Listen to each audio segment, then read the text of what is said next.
अब सुनो, अभी 8 वर्ग 8 का आज हम 2.2 एक्सरसाइज जो है उसका 4 नंबर तक बता चुके हैं और 5 नंबर से हम शुरू करते हैं।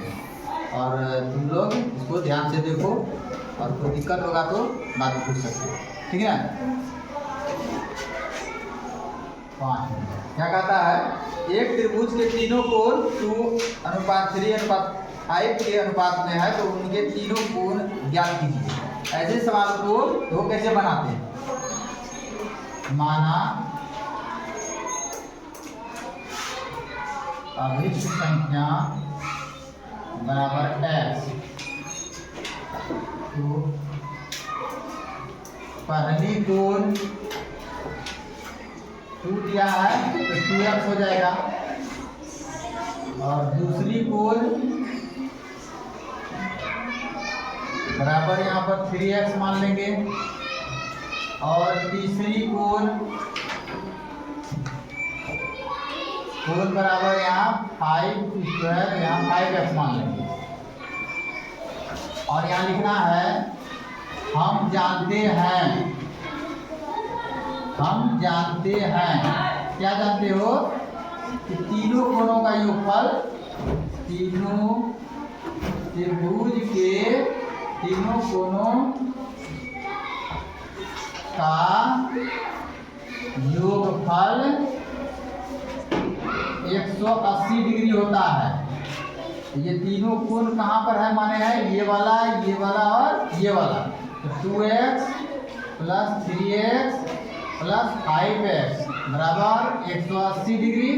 ये तीनों को जोड़ दो, 5 3 8 2 10, तो 10x हो गया 180।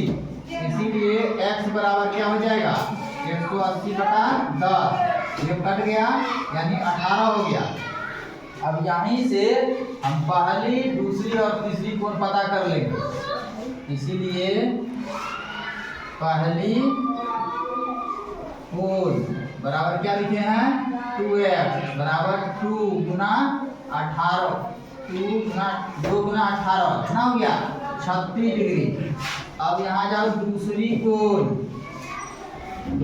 क्या है 3x बराबर 3 गुना 18 यानी 3 गुना 18 54 डिग्री। और तीसरी कोण बराबर यहाँ पर है कितना 5x बराबर 5 गुना 18 90 डिग्री। यही हो जाएगा अपना आंसर। इस तरह से हम लोग इस सवाल को बना सकते हैं। आइए हम आपको 6 नंबर का सवाल बताते हैं। 6 नंबर में क्या कहता है कि बिल्लू के पास 1 रुपये 2 रुपये और 5 रुपये के कुल 160 सिक्के हैं जिनका कुल मूल्य 300 रुपया है। यदि 2 रुपये के सिक्कों की संख्या 5 रुपये के सिक्कों की संख्या के द्विगुनी हो तो उसके पास कितने प्रकार के सिक्के हैं। तो 2 रुपये के सिक्कों की संख्या जो है बोलता है 5 रुपये के सिक्कों की संख्या से द्विगुनी है। तो क्वेश्चन को पढ़ना है उसके बाद समझना है। यहाँ मानना पड़ेगा हमको, माना 5 रुपये के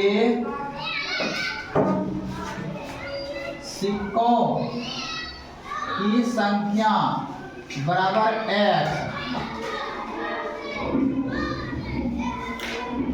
और क्या कहता है तो 2 रुपये के सिक्कों की संख्या क्या बोला 5 रुपये के सिक्के की संख्या जो है उससे तिगुनी है यानी 3 गुना है यानी 3x हो जाएगा। 5 रुपया के x है तो 2 रुपया का तिगुना है, 3 से गुना कर दिए है ना। इसलिए 1 रुपये के सिक्कों की संख्या क्या हो जाएगा 1 रुपये के सिक्के का संख्या है, कुल सिक्कों की संख्या है 160 है। आप उसमें इन दोनों का संख्या घटा देंगे तो ना होगा 3 1 4x उसमें घटा दिए तो कितना हो गया 1 रुपया का सिक्का, ठीक है। अब हम कह देते हैं यहाँ पर प्रश्न से। अब इसमें क्या हो जाएगा, ध्यान से देखोगे प्रश्न में तो कहता है कि 1 रुपया 2 रुपया और 5 रुपया का जो सिक्का है सभी को जोड़ेंगे तो कितना रुपया हो जाएगा 300 रुपया हो जाएगा, ठीक है। तो अब 1 रुपये का सिक्का है, यहाँ 160 घटा 4x को हम 1 रुपया से गुना कर दिए, फिर जोड़, फिर यहाँ पर क्या कहता है कि ये जो है 2 रुपये का सिक्का है 3x को हम 2 से गुना कर दिए, फिर ये जो x है 5 रुपये का सिक्का है, इसको हम 5 से गुना कर दिए तो कुल टका कितना हो जाएगा? 300 रुपया हो जाएगा। संख्या को हम रुपया से गुना कर देंगे तो वो हमारा 300 रुपया पूरा हो जाएगा। 1 से गुना कर देंगे तो कोई परिवर्तन होगा? ये नहीं ना होगा, तो ये सेम टू सेम रहेगा। 160 घटा 4x, इसको गुना करेंगे तो प्लस 6x हो जाएगा। ये 5 को x से गुना करेंगे 5x हो जाएगा और ये 300 हो जाएगा। अब देखो क्या हो रहा है, ये 160 है। अभी x वाला को ध्यान से देखो, ये माइनस ये प्लस, तो 6 में 4 घट गया तो x यहाँ बचा, 5 यहाँ पर, 5 2 7, ऐसे भी जोड़ सकते हैं। 5 6 5 11, 11 में 4 घटेगा, कितना बचेगा? 7 है। अब देखो ये 160 को पक्षांतर करेंगे तो यहाँ 7x बराबर 300 को इस पार लेके जाएंगे तो ये हो जाएगा 7x बराबर 140 होगा। इसीलिए x बराबर देखो 140 बटा 7, ये कटेगा तो हो जाएगा 20 निकलेगा। अब हम यहाँ पता कर सकते हैं कि 5 रुपये के सिक्कों की संख्या अब हम पता कर लेते हैं। कितना है? x, तो x कितना निकला मान? 20, तो 5 टकिया 20 हुआ है।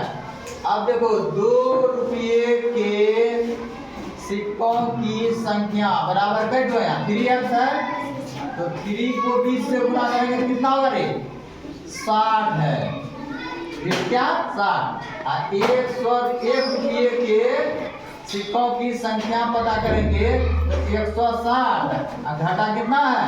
-4x, तो 160 घटा 4 गुना 20, तो 160 में 20 जो 80 घट जाएगा तो 80 हो जाएगा। तो ये 80 60 और 20 यही तुम्हारा आंसर होगा। 20 60 और 80, यानी 5 रुपया का हो जाएगा। 5 रुपया का 20 तो होगा, 2 रुपया का 60 को होगा और 1 रुपया का 80 को होगा। ये समझ में आया तुम लोगों को?